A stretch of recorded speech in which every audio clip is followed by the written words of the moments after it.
অবশেষে দেশে ফিরলেন আলোচিত ইসলামী আলোচক মিজানুর রহমান আজহারী। বুধবার 2 অক্টোবর বিকেলে তিনি হযরত শাহজালাল আন্তর্জাতিক বিমানবন্দরে পৌঁছান। এ বিষয়ে বুধবার সন্ধ্যায় নিজের ভেরিফাইড ফেসবুক পেজে একটি পোস্ট করেছেন মিজানুর রহমান আজহারী। ওই পোস্টে তিনি লিখেছিলেন, আলহামদুলিল্লাহ, সালামাতে প্রিয় মাতৃভূমিতে এসে পৌঁছালাম। আলাদা পোস্টে মিজানুর রহমান আজহারীর মামা মোশাররফ হোসেন বিমানবন্দরে তাকে ফুল দিয়ে শুভেচ্ছার ছবি পোস্ট করেন।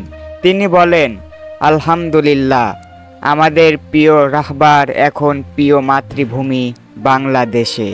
জানা যায় 2020 সালের 29 জানুয়ারি তিনি তার ফেসবুক পাতায় এক পোস্ট লিখেন, পারিপার্শ্বিক কারণে এবং গবেষণার জন্য তিনি আগামী মার্চ পর্যন্ত সব ওয়াজ মাহফিল বন্ধ রেখে মালয়েশিয়ায় যাচ্ছেন।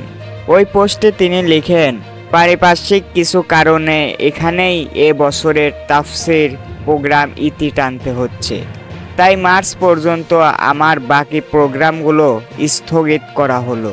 রিসার্চের কাজে আবারও মালয়েশিয়ায় ফিরে যাচ্ছি। আল্লাহ রাব্বুল আলামিন সুযোগ করে দিলে আবারও দেখা হবে ও কথা হবে ইনশাআল্লাহ। সেদিনের পর থেকে তিনি আর কোনো ওয়াজ মাহফিলে যাননি, এমনকি দেশেও ফেরেননি। এর প্রায় 4.5 বছর পর তিনি দেশে ফিরে এলেন।